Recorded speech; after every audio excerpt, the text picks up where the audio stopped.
FM lifeline lifeline lifeline.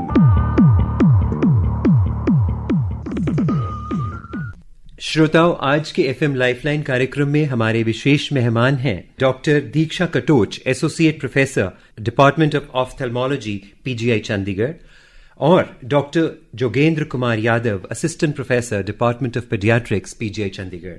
Doctor साहब, हम आप दोनों का कार्यक्रम में बहुत बहुत स्वागत करते हैं। धन्यवाद। बहुत बहुत धन्यवाद। डॉक्टर दीक्षा कटोच क्योंकि एक ऑफ्थेल्मोलॉजिस्ट हैं, यानी आंखों के रोगों के विशेषज्ञ हैं, और खास तौर पर इनकी स्पेशलाइजेशन है रेटिनोपैथी छोटे बच्चों में, प्री मैच्योर बच्चों में। तो डॉक्टर साहब, सबसे पहले हमें यही बताइए कि retinopathy of pre maturity in children, ये होता क्या है? जी, सो ये रेटिनोपैथी ऑफ प्रीमेच्योरिटी, जैसे मैंने कहा, एक पर्दे की बीमारी है। जैसे जो बच्चा प्रीमेच्योर पैदा हुआ है, जैसे उसके बाकी सिस्टम्स इमेच्योर हैं, उसी तरह से उनकी आंखों का पर्दा भी इमेच्योर है। उसमें जो खून की नाड़ियों की, जिनको ब्लड वेसल्स कहा जाता है, उनकी डेवलपमेंट भी इमेच्योर है, मतलब कंप्लीट नहीं है। सो जब वो पैदा हो जाते हैं और भी इश्यूज होते हैं, तो उन सारे इश्यूज से क्या होता है, वो जो ब्लड वेसल ग्रोथ है या खून की नाड़ियों की बनावट है, वो एक तरह से रुक जाती है। वो जहां वो रुक जाती है, वहां पर कुछ एबनॉर्मल प्रोलिफरेशन या एबनॉर्मल खून की नाड़ियां बन जाती हैं, जो धीरे धीरे आंख के पर्दे को खींच सकती हैं और आंखों के पर्दे की डिटैचमेंट हो सकती है। डॉक्टर साहब, अभी आपने जिक्र किया कि जो प्री मैच्योर बच्चे होते हैं, जिनमें नाड़ियों की अभी उतनी डेवलपमेंट नहीं हुई होती, उनमें ये समस्या आ सकती है। तो तभी मुझे ध्यान आया कि एक पेडियाट्रिशियन, एक बच्चों के स्पेशलिस्ट और न्यूबॉर्न बच्चों के स्पेशलिस्ट, आपसे मैं पूछना चाहूंगा कि जब आपके एक नियोनेटोलॉजी इंटेंसिव केयर यूनिट यानी निकू में ऐसे छोटे प्री मैच्योर बच्चे होते हैं, तो आपको किन बच्चों पे शक होता है कि हाँ, इन्हें रेटिनोपैथी ऑफ प्री मैच्योरिटी हो सकती है? जैसा कि डॉक्टर साहब ने बताया कि जो बच्चे प्री मैच्योर होंगे उनमें ज़्यादा दिक्कत है। जो हमारी भारत सरकार की कुछ गाइडलाइंस हैं, वो कहती हैं कि यदि बच्चा 34 हफ्ते से पहले, यानी आम भाषा में 8वें महीने या उससे पहले हो गया हो, या बच्चे का वजन 2 किलो से कम हो, उन बच्चों को चांसेस बहुत ज़्यादा हैं कि उनको ये रेटिनोपैथी ऑफ प्री मैच्योरिटी हो सकता है। या आईसीयू में रहा हो बहुत दिन, बहुत सारी समस्याएं रहा हो, वेंटिलेटर पे रहा हो बच्चा, इन्फेक्शन रहा हो, तो उन बच्चों को ये समस्या होने की संभावना होती है। और उसको पहचानने का एक ही तरीका है कि हम तीसरे या चौथे हफ्ते के अंत पे उसकी जांच करें और देखें कि उसका रेटिना ठीक से बना है या नहीं बना, समस्या अभी तक है या नहीं। तो आपके पास जैसे नीकू में जितने बच्चे होते हैं, उनमें से आप सभी बच्चों पे ये जांच करते हैं या स्क्रीनिंग करते हैं, या कुछ लिमिटेड बच्चे हैं जिन पे स्क्रीनिंग करते हैं? जी, जैसा कि बताया कि यदि बच्चा 2 किलो से कम है तो उसकी जांच करना जरूरी है। 34 हफ्ते से पहले है तो जांच करना जरूरी है। सो आईसीयू में जो बच्चे भर्ती होते हैं, 90% से ज्यादा बच्चे इसी कैटेगरी में आते हैं। तो ये हम कह सकते हैं कि जितने आईसीयू में भर्ती हैं, लगभग 90% तो इसी में ही आ जाएंगे। 10% वो बच्चे होंगे जो इससे थोड़े बड़े हैं, लेकिन उनको अलग समस्याएं हैं, उसको इन्फेक्शन है, सांस की दिक्कत ज्यादा है, वेंटिलेशन मिला हो। तो जैसा डॉक्टर साहब ने बताया कि थोड़े बड़े बच्चों को भी यदि ये दिक्कत है तो उनको भी रिस्क हो सकता है, तो हम उनकी भी जांच करते हैं। तो ये एक रफली हम ये कह सकते हैं कि लगभग आईसीयू के सभी बच्चों को जरूरत पड़ जाती है। डॉक्टर साहब, हम अपनी चर्चा ऐसे ही जारी रखेंगे और डॉक्टर दीक्षा, आपके पास मैं सवाल लेकर आऊंगा, लेकिन उससे पहले मुझे इशारा हो रहा है कि एक श्रोता हमारे से बात करना चाहते हैं। आइए उनसे बात करें। हेलो, कार्यक्रम एफएम लाइफलाइन में आपका स्वागत है। अपना नाम बताइए। मैं मिसेस बेदी बोल रही हूँ, 4 सेक्टर पंचकुला से। मिसेस बेदी, आपका बहुत बहुत स्वागत। आप अपना प्रश्न पूछिए। नमस्कार डॉक्टर। नमस्कार जी। बात सुनिए, नए न्यूली बॉर्न बच्चे जो गांव में या दूर दराज क्षेत्रों में पैदा होते हैं, उनकी रेटिना की प्रॉब्लम कैसे पता चलेगी? यस, थैंक यू, आपने बहुत अच्छा सवाल पूछा। हमारा भी ये मेजर कंसर्न है कि जो बच्चे प्री मैच्योर पैदा हो रहे हैं और दूर दराज के इलाकों में पैदा हो रहे हैं, उनका ये रेटिना की जांच कहाँ होगी। तो सबसे पहले तो ऐसा है कि जैसे ये रेडियो के माध्यम से हम ये सब लोगों तक ये पहुंचाना चाहते हैं कि अगर कोई बच्चा जिसका भार पैदा होने पर 2 किलोग्राम से कम है, या फिर वो 34 हफ्ते से पहले हुआ है, या फिर ठीक है। उसको जैसे फेफड़ों की बीमारी रही है, ऑक्सीजन की जरूरत पड़ी है, कोई इन्फेक्शन रहा है, या फिर उसको सांस की दिक्कत रही है, या उसको हॉस्पिटल में काफी दिन तक भर्ती रहना पड़ा है, तो ऐसे बच्चों को जो उनके पेरेंट्स हैं उनको उनकी आंखों की जांच करानी जरूरी है। तो उनको या तो उनका जो बच्चों वाले अस्पताल में वो हैं वो डॉक्टर्स उनको गाइड करें, या फिर वो खुद ही अपने आसपास किसी आई स्पेशलिस्ट को अप्रोच करें और ये पता लगाएं कि ये जांच कहाँ नियर बाय हो सकती है, क्योंकि ये जो जांच है ये पैदा होने के with in the first month 30 दिन के अंदर अंदर शुरू होनी चाहिए। डॉक्टर साहब, जो ये डिस्पेंसरियां वगैरह में बच्चे होते हैं वहाँ तो इतनी कोई देखभाल ही नहीं होती उनकी आंखों की, कोई देखता नहीं, बस रोशनी है कह के खत्म। मैं सिर्फ आपके थ्रू ये चाहती हूँ कि आप ये थोड़ा सा अवेयरनेस दें लोगों को। बिल्कुल बिल्कुल जी, बहुत अच्छा ये आपका विचार है, क्योंकि इसमें देखो जैसे ये रेटिना की प्रॉब्लम है आरओपी, पर ऐसे जैसे आपने बताया और भी बहुत सारी बीमारियां हैं जो छोटे बच्चों को इफेक्ट करती है, जिसमें काला मोतिया भी है, सफेद मोतिया भी है। मिसेस बेदी, कार्यक्रम में फोन करने के लिए बहुत बहुत शुक्रिया और आपके सुझाव बहुत अच्छे लगे। डॉक्टर साहब, हम अपनी बातचीत जारी रखते हैं। जैसे कि डॉक्टर जोगिंदर ने कहा कि हम जिन बच्चों की स्क्रीनिंग करते हैं नीकू में, उन बच्चों पे आपका क्या रोल होता है जब आपको पता चलता है कि हाँ, स्क्रीनिंग करने पे इस बच्चे को रेटिनोपैथी ऑफ प्रीमेच्योरिटी है, फिर आप उसे कैसे ट्रीट करते हैं? जी, ये जो डायग्नोसिस है रेटिनोपैथी का ऑफ प्रीमेच्योरिटी का, ये एक ऑफ्थल्मोलॉजिस्ट करते हैं। तो उसके लिए वो आंखों की जांच होती है, जो कि प्यूपिलरी डायलेटेशन मतलब आंख की पुतली को फैला के जांच की जाती है। तो जो ऑफ्थल्मोलॉजिस्ट है वो एग्जामिन करते हैं कि जो पर्दा है उसकी खून की नाड़ियों की डेवलपमेंट किस स्टेज पे पहुंची है। जो ये रेटिनोपैथी ऑफ प्रीमेच्योरिटी की बीमारी है ये पैदा होने पे ही नहीं हो जाती, इसका एक टाइमलाइन है डेवलपमेंट का, और ये एटलीस्ट 5 स्टेजेस से गुजर के जाती है।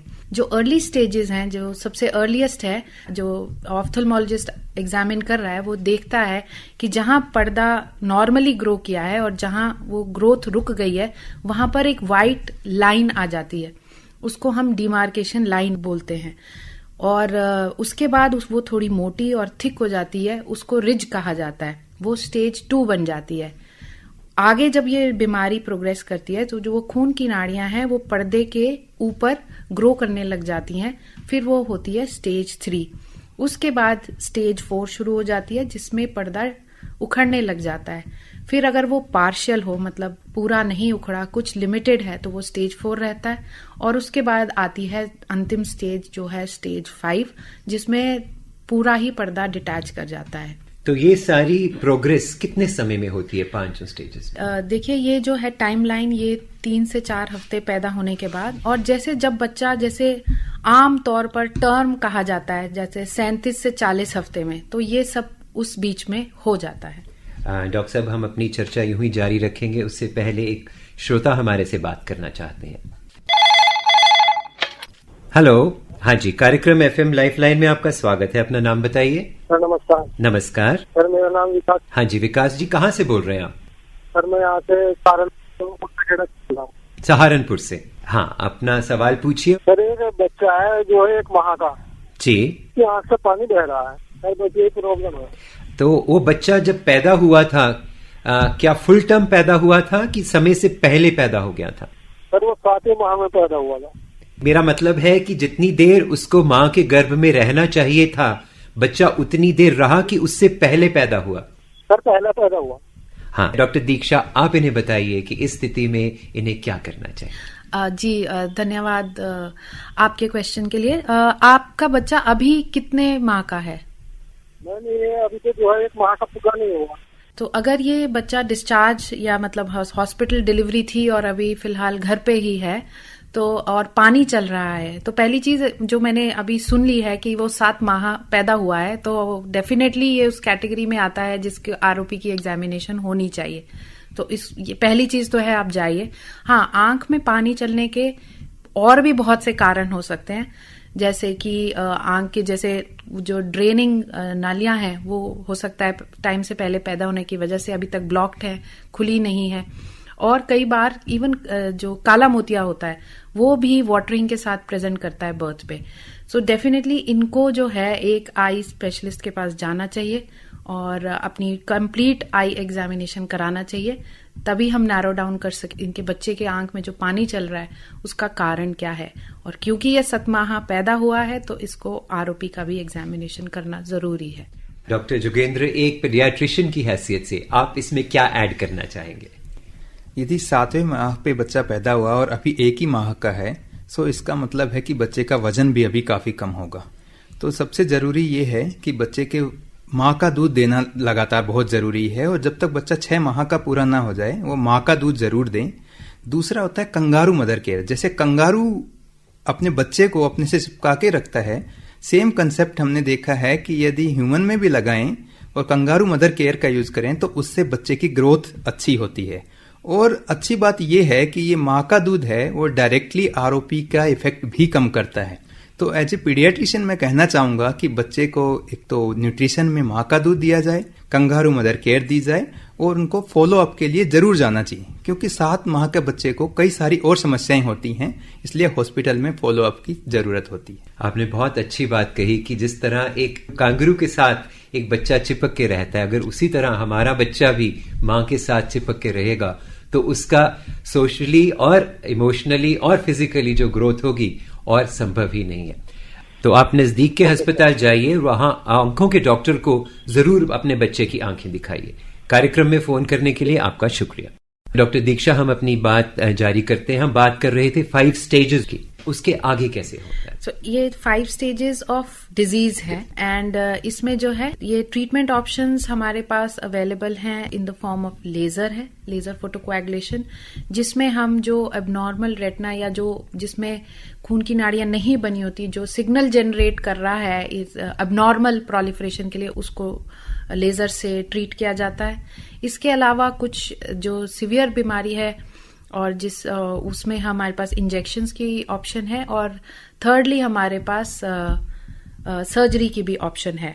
तो जो स्टेज 1 है उसमें जनरली ट्रीटमेंट की जरूरत नहीं पड़ती है, क्योंकि मोस्ट ऑफ द टाइम ये जो स्टेज 1 की बीमारी है अपने आप ठीक हो जाती है। स्टेज 2 में भी कुछ परसेंटेज है जो बीमारी की इनफैक्ट काफी होती है जो अपने आप ही ठीक हो जाती है, but yes 3 and onwards and some cases जो स्टेज 2 के होते हैं उनको इलाज की जरूरत पड़ती है। जो ऑफ्थेल्मोलॉजिस्ट है वो देख के पहचान सकता है कि ऐसे ये कौन से ग्रुप में फिट होता है, तो उनको हम ट्रीटमेंट ऑफर करते हैं।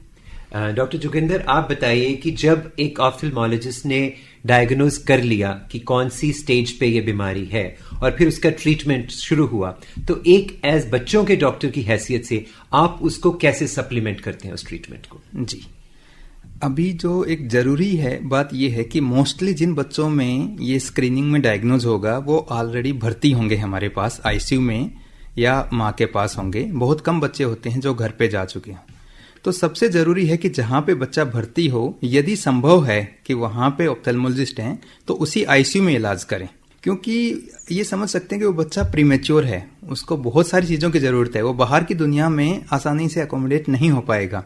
उसको इंक्यूबेटर जिसको हम कहते हैं, जिसके अंदर शीशे की मशीन जो कॉमनली कहा जाता है, बच्चा भर्ती रहता है, मोस्टली इलाज हम उसके अंदर ही करवाना प्रीफर करते हैं।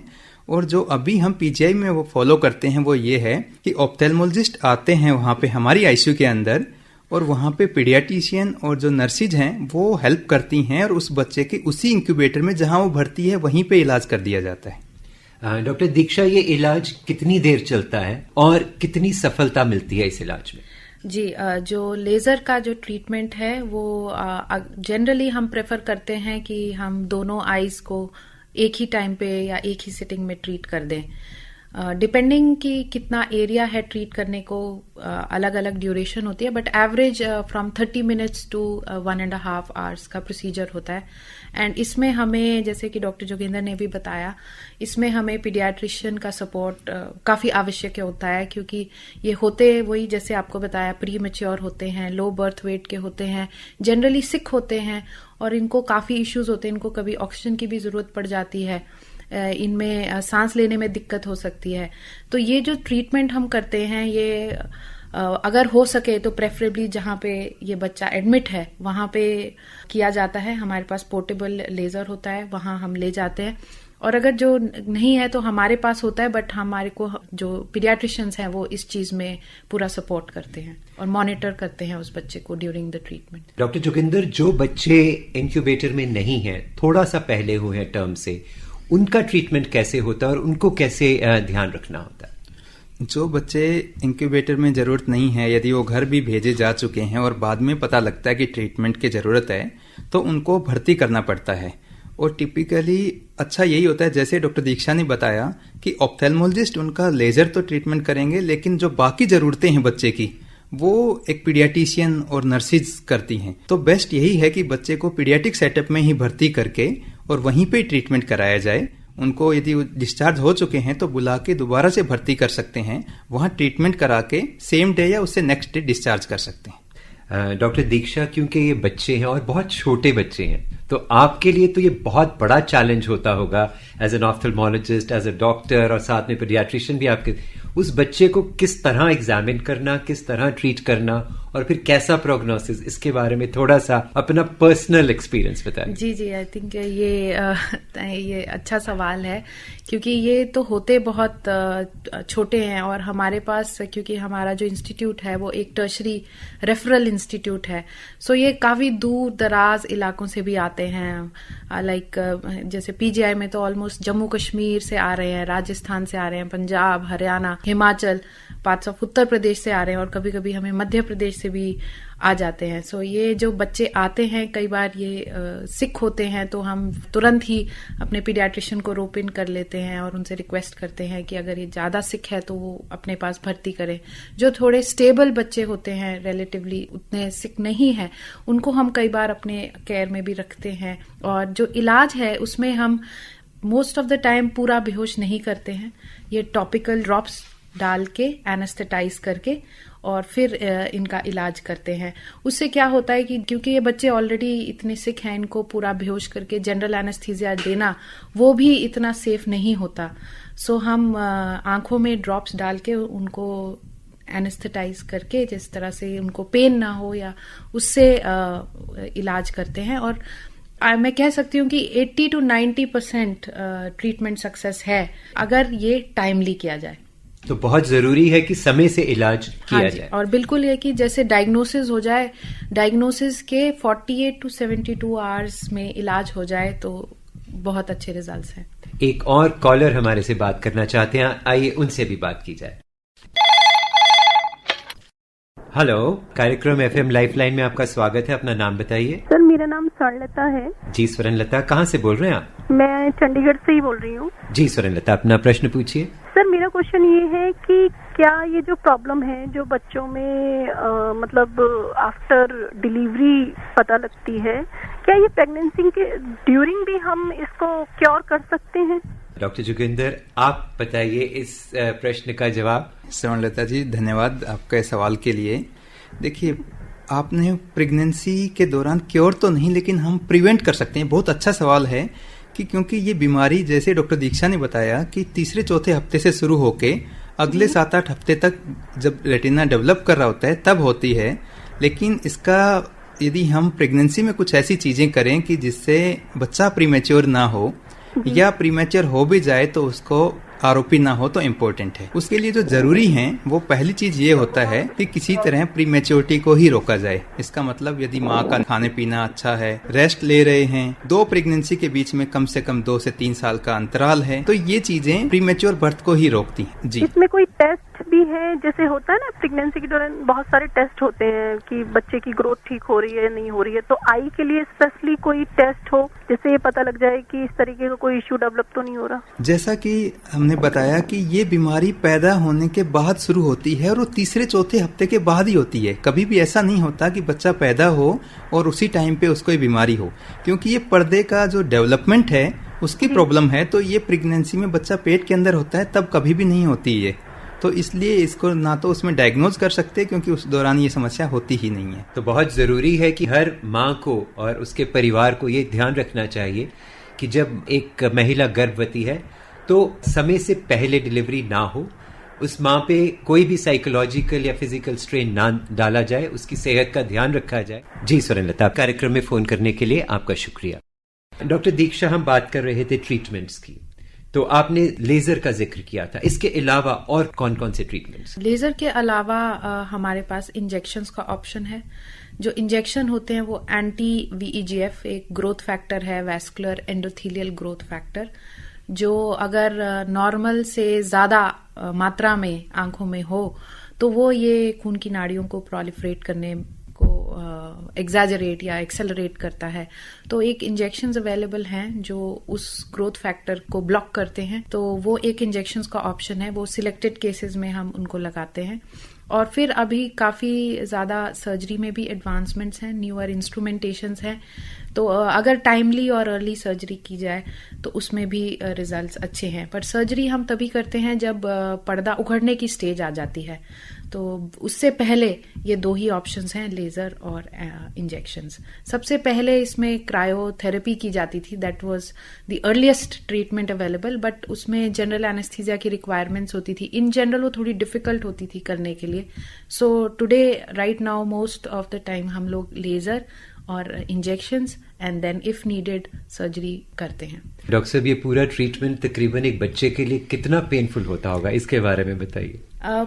Painful in the sense difficult होता है, बिकॉज पेरेंट्स के लिए भी रिपीटेडली उनको आना पड़ता है। देन सर्जरी जो है वो तो वैसे जनरल एनेस्थीसिया में की जाती है, सो उसमें तो पेन नहीं होता, बट जनरल एनेस्थीसिया देना ही इन बच्चों के लिए रिस्की होता है, इतने छोटे बच्चे। हाँ जी, बिल्कुल बिल्कुल।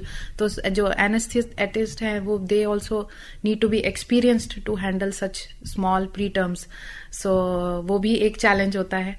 एंड देन जो लेजर है वो बाय एंड लार्ज हम जनरल एनेस्थीसिया नहीं देते, उसमें हम टॉपिकल एनेस्थीसिया में ही करते हैं, क्योंकि उनको रिस्क होता है कि जनरल एनेस्थीसिया के बाद वो वापस से उनमें कोई एपनिया या उसका रिस्क या वेंटिलेशन की जरूरत ना पड़ जाए, तो हम उसमें टॉपिकल एनेस्थीसिया में ही करते हैं। और उसको हम कुछ एक मेथड्स हैं, जैसे उनको अच्छे से रैप करना, उनको वार्म रखना, और मुंह में हम एक स्वीट डेक्सट्रोज का सक दे देते हैं, जिससे वो थोड़े काम एंड कंपोज रहते हैं during the procedure. Doctor Joginder, ये तो हुआ ट्रीटमेंट के बारे में। मैं यहाँ जानना चाहूंगा कि जैसे डॉक्टर साहब ने बताया कि अगर पहली या दूसरी स्टेज में ये बीमारी हो तो अपने आप से जैसे जैसे बच्चा बड़ा होता है ठीक हो जाती है, लेकिन अगर अगली स्टेजेस में बीमारी चली गई तो क्या उस बच्चे के अपने आप से ठीक होता है, और अगर नहीं उसका इलाज कराया जाए तो फिर क्या कॉम्प्लिकेशंस हो सकती हैं? यदि इन बच्चों का समय से नहीं आइडेंटिफाई करके इलाज नहीं हुआ तो एक तो सबसे इम्पोर्टेंट है कि विजन पूरा जा सकता है। दूसरा, इन बच्चों को आगे देखने के लिए नजदीक की दिक्कतें हो जाती हैं, कि नजदीक का देखने में समस्याएं होती हैं। तो ये कहा जाता है कि यदि हम बच्चों में देखें, ये सबसे कॉमन कारण है अंधेपन का, और ये ऐसी चीज है जिसको रोका जा सकता है। यदि हम इसको अर्ली डायग्नोसिस करें और जल्दी ट्रीटमेंट करें तो हम ये ब्लाइंडनेस को रोक सकते हैं। ये एक इम्पोर्टेंट है। और डॉक्टर दीक्षा, आप इसमें क्या ऐड करना चाहेंगे?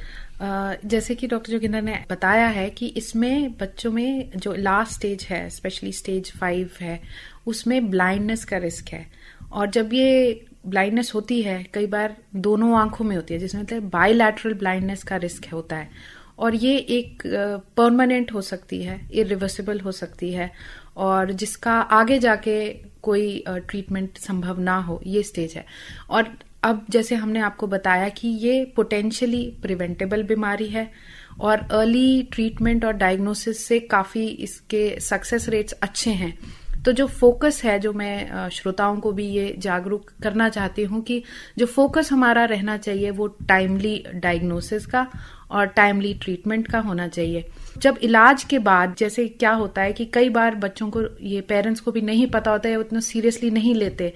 पीडियाट्रिशियन ने एडवाइस भी किया है, पर उनको लगता है कि बच्चा भी बहुत छोटा है, थोड़ा सा बड़ा हो जाए तब हम ले जाएं उनको। फिर धीरे धीरे जैसे बच्चा बड़ा होता है वो देखते हैं कि आंखों में कुछ सफेदी सी चमक रही है जो पहले नहीं थी, So that is an indirect indicator कि कहीं ये स्टेज 5 या 4 एडवांस्ड 4B या स्टेज 5 तक नहीं पहुंच गई। फिर तब उनको लगता है कि कुछ गड़बड़ है, अब हम अपने बच्चे की आंखों का जांच कराते हैं, पर तब जो है काफी लेट हो चुका होता है, वो स्टेज 5 हो चुका होता है। और हमारी यही कोशिश है, यही सबसे रिक्वेस्ट है कि जितना जल्दी हो सके, जब आपको एडवाइस किया गया है तभी इनकी आईज का जांच करानी चाहिए। जो ट्रीटमेंट जिनकी की जाती है उनका भी कभी कभी लॉन्ग टर्म फॉलोअप, मतलब काफी हद तक लॉन्ग टर्म फॉलोअप जरूरी होता है, क्योंकि एज इट इज ये बच्चे प्रीमेच्योर है, इनका रेटिना भी प्रीमेच्योर होता है। फिर जो इलाज भी होता है कई बार ऐसे ही रिफ्रैक्टिव एरर्स जिसको कहते हैं, जैसे नियर साइटेडनेस या मायोपिया कहते हैं, वो इन बच्चों में काफी कॉमन होता है। तो सक्सेसफुल ट्रीटमेंट के बाद भी इन बच्चों को फॉलोअप में रहना चाहिए, because of the development of refractive errors है, कई बार कैटरैक्ट हो जाता है। तो ये सारे इश्यूज रहते हैं जिसकी वजह से इनका लॉन्ग टर्म फॉलोअप होना चाहिए। डॉक्टर जोगिंदर, अभी डॉक्टर दीक्षा ने कहा कि it is a preventable disease, तो आप हमें बताइए कि किस तरह से हम अपने छोटे बच्चों को आरओपी से प्रिवेंट कर सकते हैं। जी, ये बहुत अच्छा सवाल है, क्योंकि यदि हम बीमारी को रोक सकते हैं तो इलाज तक जाने की नौबत ही नहीं आएगी। तो रोकने का प्रक्रिया ये कह सकते हैं कि माँ के पेट के अंदर ही शुरू हो जाती है। जैसा मैंने पहले बताया कि यदि हम प्रीमेच्योर बर्थ को ही रोक लें, कि माँ की देखभाल अच्छी करें, 2 प्रेगनेंसीज के बीच में ज़्यादा गैप रखें, माँ को कोई भी इन्फेक्शन यदि होता है प्रेगनेंसी के दौरान तो उसका जल्दी ट्रीटमेंट करें, तो ये बच्चे पे अच्छा असर डालती है। जब बच्चा पैदा हो जाता है तो उस टाइम पीडियाट्रिशियन को बहुत ध्यान रखना चाहिए कि बच्चे को ऑक्सीजन ज्यादा नहीं मिलनी चाहिए, क्योंकि ये जो बीमारी है उसमें ज्यादा ऑक्सीजन देना सबसे खतरनाक है। तो जब बच्चा डिलीवरी रूम में है, शुरू में सांस की दिक्कत होती है, तो हमें बहुत ही ध्यान रखना होता है कि इनकी ऑक्सीजन जो टारगेट रेंज दी गई है उन्हीं के अंदर रखें। ज्यादा ऑक्सीजन देना इनके लिए खतरनाक है। इनको इन्फेक्शन से बचाया जाए, जितनी प्रिकॉशंस ले सकते हैं ज्यादा से ज्यादा वो लेना चाहिए। इनको माँ का दूध ही दिया जाए, इनका न्यूट्रिशन की देखभाल की जाए और टाइम पे स्क्रीन करें। यदि हम जैसा कि बताया कि चौथे हफ्ते के अंत में स्क्रीन जरूर करना चाहिए। ये 4-5 चीजें ऐसी हैं कि यदि इनको फॉलो करें तो आरओपी का चांसेस भी कम हो जाएगा और होता भी है तो जल्दी डिटेक्ट हो जाएगा। तो इसलिए बहुत जरूरी है कि हर माँ बाप के लिए, हर डॉक्टर के लिए, कि जो बच्चा प्रीमेच्योर हुआ है और उसका वजन जन्म पे 2 किलो से कम है और वो 34 हफ्तों से पहले पैदा हुआ है, तो उसके लिए ये स्क्रीनिंग जरूर की जाए आरओपी की।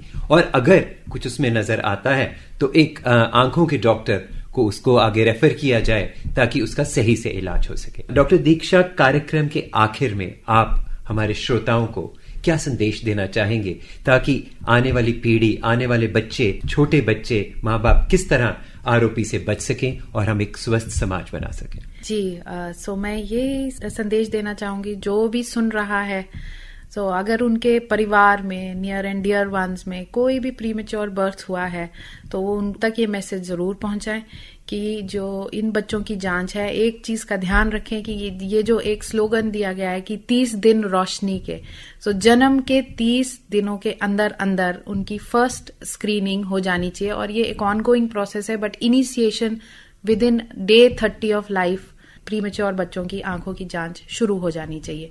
और जैसे कि डॉक्टर जोगिंदर ने बताया, अगर हम प्रीमेच्योर बर्थ अवॉइड कर सकें, राइट फ्रॉम जो प्री नेटल है, देन नेटल है, एंड देन पीडियाट्रिशियंस भी care, quality of care good देके, सो यही मेरे तरफ से रिक्वेस्ट होंगे सबके लिए। एंड देन ये कि अगर डायग्नोज हो भी जाती है बीमारी तो पेरेंट्स घबराए ना, क्योंकि जो लेजर है या जो भी ट्रीटमेंट ऑप्शंस हैं उनके रिजल्ट्स अच्छे हैं। बस ये है कि टाइमली और अर्ली इसका डायग्नोसिस हो जाना चाहिए। डॉक्टर दीक्षा कटोच, डॉक्टर जोगिंदर कुमार यादव, आप हमारे स्टूडियोज में आए और आपने retinopathy of prematurity in children के बारे में इतनी महत्वपूर्ण जानकारी दी। मुझे विश्वास है कि जिन लोगों ने भी ये कार्यक्रम सुना होगा उनको पूरा पता चल गया होगा कि किस तरह एक छोटे बच्चे का, एक प्रीमेच्योर बच्चे का ध्यान रखना है और आरओपी से उसे बचाना है। आप दोनों का कार्यक्रम में आने के लिए बहुत बहुत शुक्रिया। श्रोताओं, इसी के साथ ही अपने साथी संजीव दोसांझ को कार्यक्रम यहीं समाप्त करने की इजाजत दीजिए। इस कार्यक्रम में हमें तकनीकी सहयोग दिया हमारे सहयोगी प्रेम सिंह ने। नमस्कार। FM Lifeline, Lifeline, Lifeline.